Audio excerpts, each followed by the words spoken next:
अमृता आर्यनला भेटायचं म्हणत होती. तो अमृताचा खरंच मित्र आहे का अजून काही? जना काका, तू आता फक्त बघत राहा हे हत्यार मी कुठे आणि कसं वापरतो ते. तू उगाच त्यांच्यावर राग नको धरू. अगं, यात त्यांचा काहीही दोष नाहीये.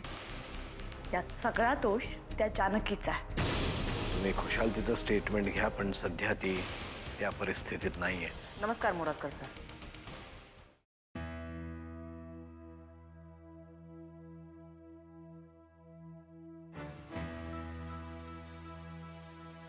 मी स्टेटमेंट द्यायला तयार आहे. I am perfectly fine. Amruta, माझा एक बाळा, तू विश्रांती घे. मी बोलतो ना मोरासकरांची. माझ्यावर झालेल्या अत्याचारांचं स्टेटमेंट मीच देऊ शकते. तुम्हाला घरी बसून काय कळलं माझ्यावर काय अत्याचार झाले ते? आपण माझ्या खोलीत जाऊन बोलूया. अमृता, तू सर, मी माझ्या खोलीत तुमची वाट बघते.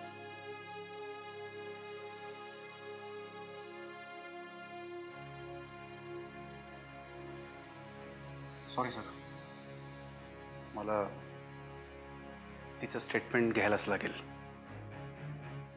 I am sorry.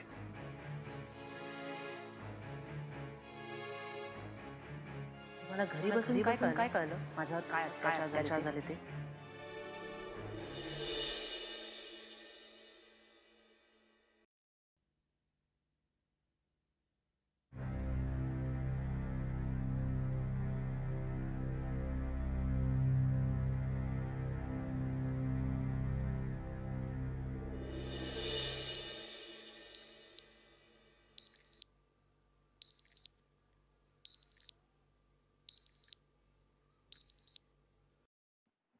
What a pleasant surprise.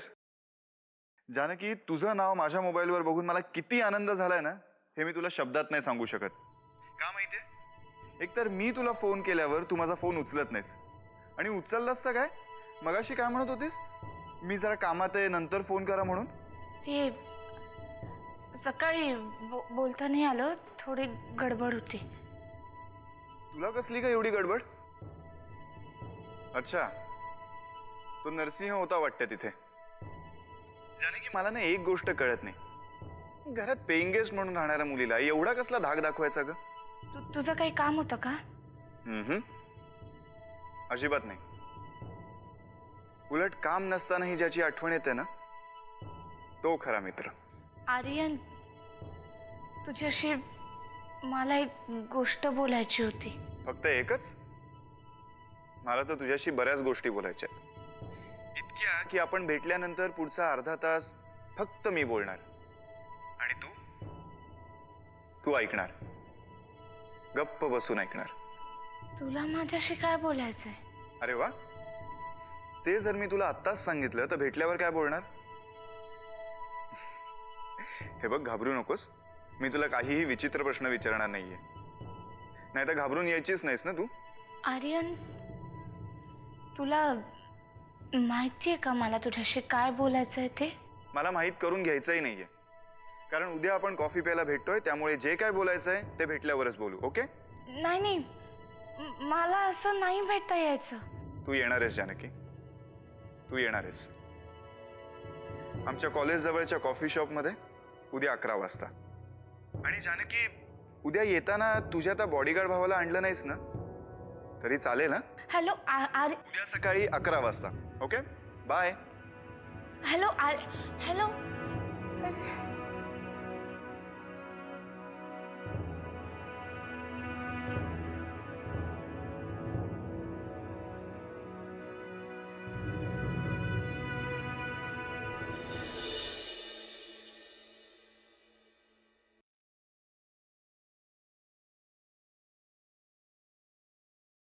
काय झालं मोरासकर?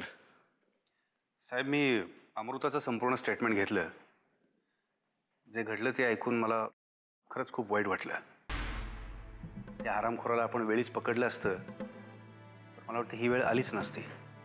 आता ही जर तरची भाषा करण्यात काय अर्थ आहे? मला एवढंच सांगा, तुम्ही आता काय करायचं ठरवलंय?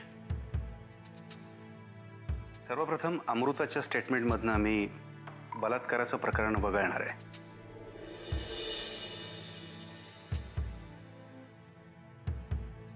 कारण ज्या हरामखोरानं हे सगळं कृत्य केलंय तो आता या जगात नाही आहे. आणि मुख्य म्हणजे हे स्टेटमेंट मला कमिशनर साहेबांसमोर ठेवावं लागणार. मग आज ना उद्या ते मीडियासमोर येणार. सर, उगाच मला आपल्या मुलीची बदनामी यात नको आहे. मी आपला खूप आभारी आहे मोरजकर. कोणीतरी माझ्या बाजूने विचार करतंय म्हणून खूप खूप बरं वाटलं मला. मला एक प्रश्न विचारायचा आहे साहेब तुम्हाला. नाही म्हणजे अपहरणाच्या प्रकरणापर्यंत ठीक होतं, पण त्यानंतर जे घडलं त्यामुळे मी वैयक्तिक खूप अस्वस्थ झालो आहे. त्यामुळे आता तुम्हीच मला सांगा की तुम्हाला नाही वाटत या प्रकरणाचा जो कोण खरा सूत्रधार आहे त्याला आपण शोधायला पाहिजे म्हणून? मोरजकर, तो जो कोणी होता तो त्या गोळीबारात मेला, पण तुम्ही म्हणताय तसा या सगळ्यामागे कोणी प्रमुख सूत्रधार असेल. आकाश पाताळ एक करा आणि त्याला माझ्या समोर घेऊन या. मी तुमचा जन्मभरासाठी ऋणी राहीन. असं असेल ना साहेब, तर माझा आजवरचा संपूर्ण अनुभव पणाला लावून मी तुम्हाला शब्द देतो, जो कोण या प्रकरणाचा सूत्रधार आहे त्याला 1 महिन्याच्या आत मी तुमच्या समोर आणून हजर करेन. 1 महिन्याच्या आत. येतो सर.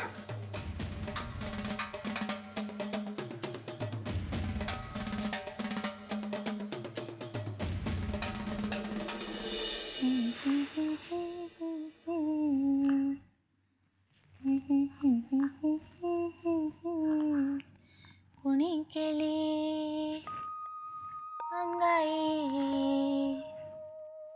आतरे कुतऱ्या शुकरे मांजरा तान्ह्या बाळाच्या काजळा दृष्ट झाली अंगाई अंगाई अंगाई तान्ह्या बाळाची कांगाई कुणी केली अंगाई तान्हा ग बाळ माझ मला ग हव हव देवाची न द्याव जन्मभरी अंगाई अंगाई अंगाई.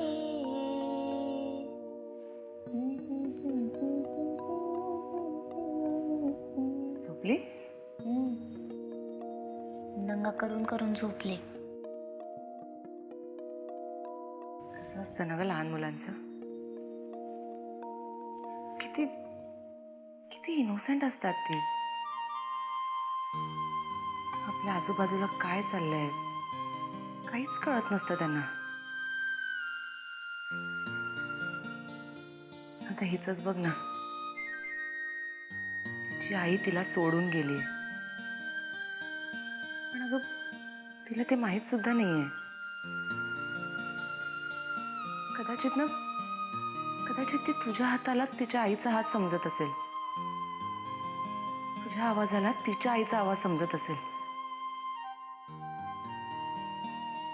म्हणूनच तर अंगाई म्हटल्यावर गाढ झोपली सुद्धा. बस ना.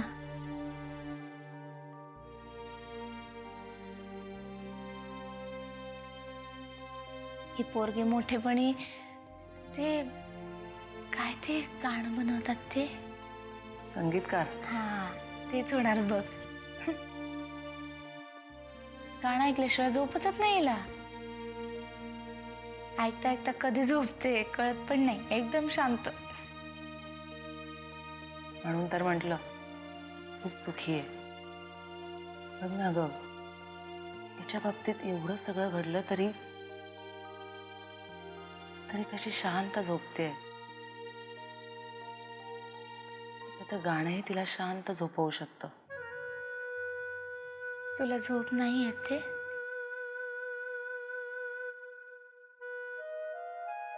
जानकी अगं, अंधार हळूहळू गडद व्हायला लागलाय. म्हणजे ना मी रोज सकाळी स्वतःला समजावते की नाही, आपल्याला काहीही झालेलं नाहीये. पण जशी जशी रात्र व्हायला लागते ना, माझं सगळं अवसान गळून पडतं ग. ती उघड बंद खोली, बुरख्यामागचे चेहरे, जवळ जवळ येत जाणारा तो हिडीस चेहरा.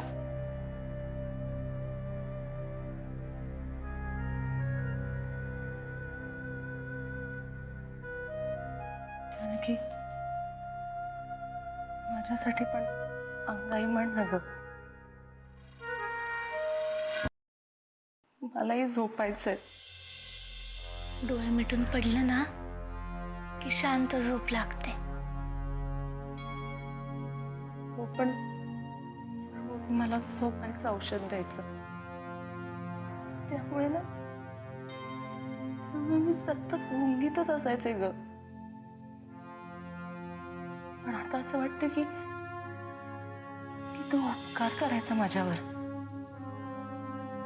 कारण ग, मुंगीत असलं ना की आजूबाजूला काय घडतंय ते किमान कळत तरी नाही ग. जानकी, तुला माहितीये, गुंगीचं औषध घेऊन झोपलं ना की स्वप्न पण नाही पडत.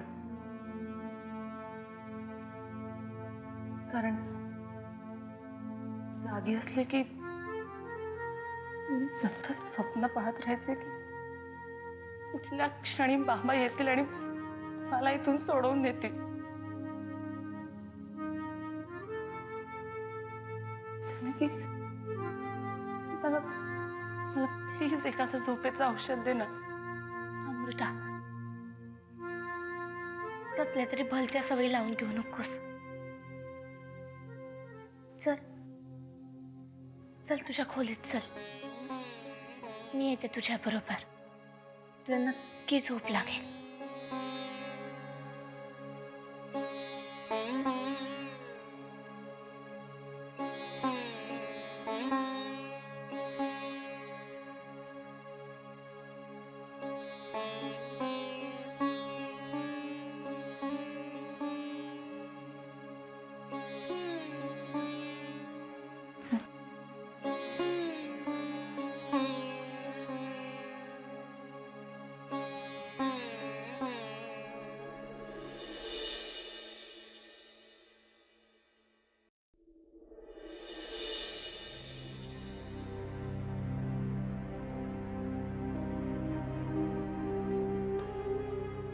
जानकी,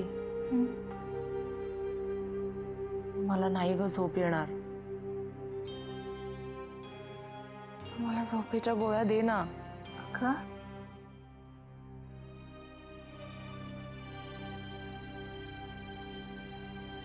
दिवसा डोळ्या ठीक आहे ग, पण रात्र झाली ना, त्या आठवणी नाही झोपू देत ग मला. तू तुझ्या घरात आहेस अमृता, तुझ्या हक्काच्या घरात.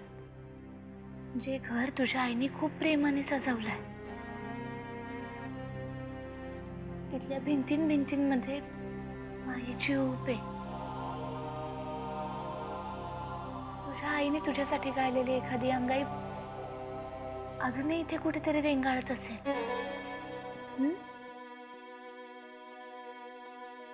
तू फक्त शांत झोप.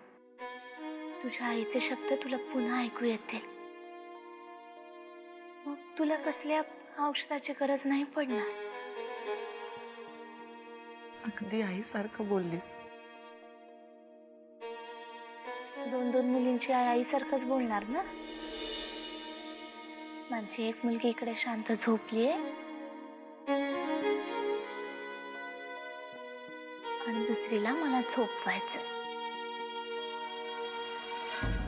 जानकी, मला आईची खूप आठवण येते ग. लहानपणी ना भूताच्या गोष्टी ऐकल्या ना की मला खूप भीती वाटायची, पण ती रात्रभर मला थोपटत बसायची,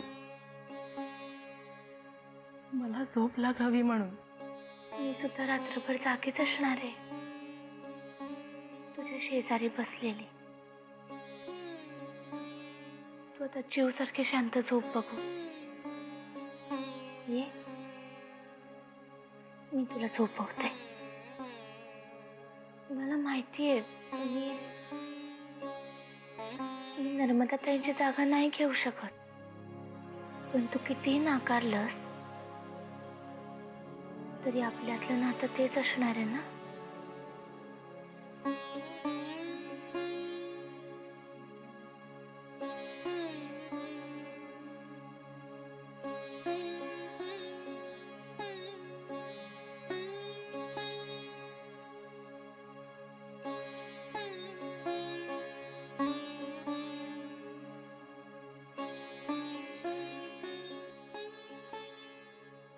अंगाई अंगाई तान्या बाळाची कांगाई कोणी केली अंगाई.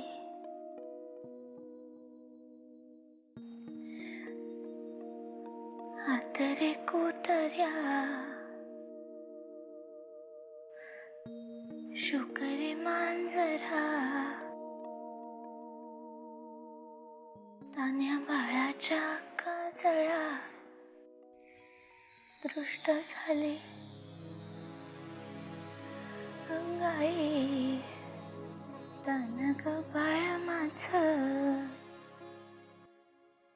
मला ग हवं देवाची न द्याव जन्मभरी. अंगाई अंगाई कान्या बाळाची कांगाई.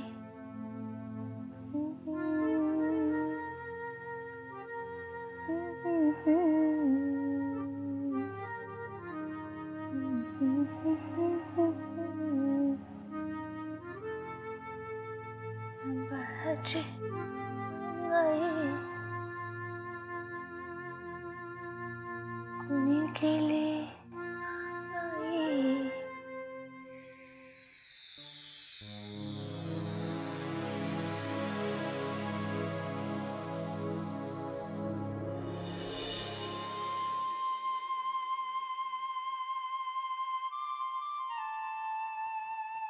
मम्मा काय का अशी का बसलीस? काय नाही रे, जरासं डोकं दुखतंय.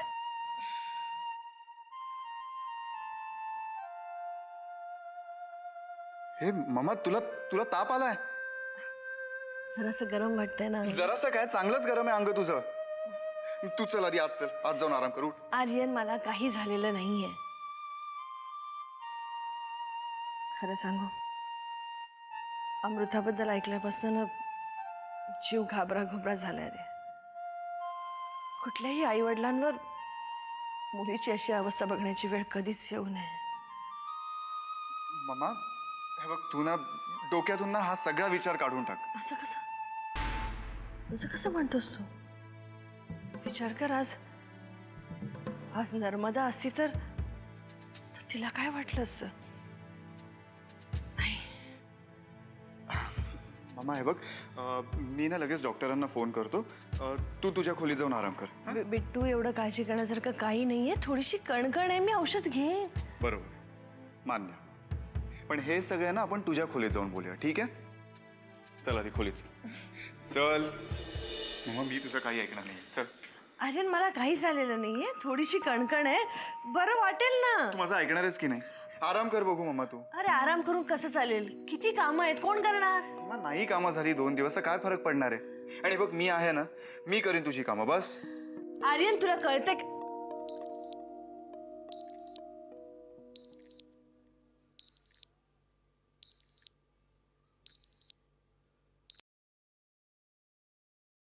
हॅलो. मी जानकी बोलतीये. मी घरातून निघतीये. ते तुझ्या कॉलेजच्या इकडे ते कॉफीचं दुकान आहे, तिकडे येऊ ना? हो सॉरी, मी विसरूनच गेलो होतो. अगं एक घोळ झालाय. माझ्या आईची तब्येत अचानक बिघडली आहे, त्यामुळे ना मला घरातून बाहेर नाही पडता येणार आहे. तू ना निघण्याची घाई करू नकोस. नाहीतर एक काम कर ना, तू सरळ माझ्या घरीच आहे ना. नाही नाही, घरी नको, घरी नको. आपण ते कॉफीच्या दुकानात भेटणार होतो ना? अगं हो, पण कॉफी माझ्या घरी मिळेल तुला.